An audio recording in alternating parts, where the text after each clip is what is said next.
Going from Heaven to Hell, by Krishna's mercy.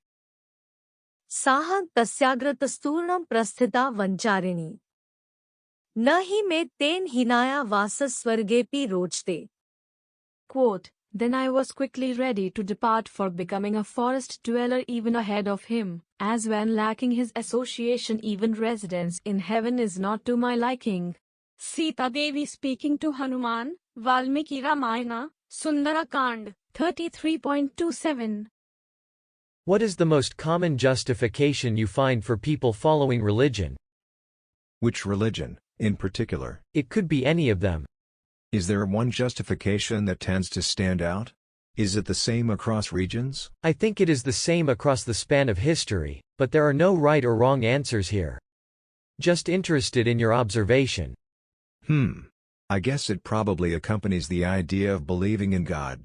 If you believe in a higher power, there is a tendency to follow some system that formally acknowledges that belief. Okay, that might be true, but what I was looking for is this desire to enjoy life in heaven.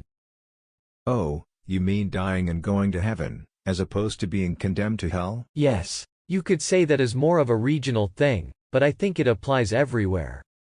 Those people who kill in the name of religion, they expect to be rewarded with sense pleasure in heaven.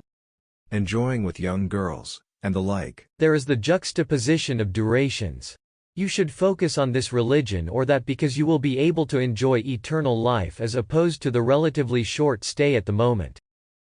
I see what you are saying. There is a corresponding Sanskrit term for this, paramartha, which is the long-term interest.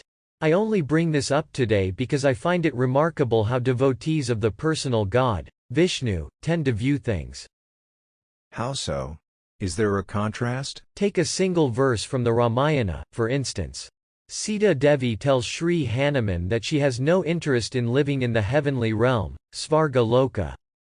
If her husband, Sri Rama, is not by her side, then there is nothing heavenly about that place. If you think about it, that is one of the nicest things one person could say about another. This is more than following your husband out of a sense of duty. Sita is not saying this to win any points or gain any favor. What I love is the contrast. It is not merely that she will disregard the supposed reward of residence in Svarga Loka. She is ready to become a Vana Sharini. What is that? A resident of the forest. If you had something like heaven and hell on earth, the site of rewards would a royal palace. Like a kingdom. And the site of distress, discomfort, and punishment would the forest. She was ready to change living conditions, without prior notice, in a volunteer manner. What was the justification? To be with her husband. She was one step ahead of him. She did not need to be convinced. If Rama had to leave the kingdom, she would do the same. If Rama had to show vairagya, she would be just as detached. Yeah, that is indeed remarkable. I see now why you brought up the justification for religion thing. From that one sentiment you get a definition of Sanatana Dharma. That is real religion. It is following God, being by His side, serving Him, no matter the conditions.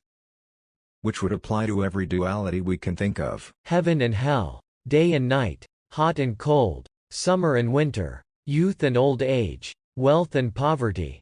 And don't forget birth and death. Whether we are living or dying, we can feel most alive in that service, in staying connected. Yoga is eternal life. In closing, not for heavenly ascension to wait, right now can taste, bhakti yoga through, service bhagavantu, like Sita Svarga denying, only on Rama relying, even if to forced exile sent, immediately before him went.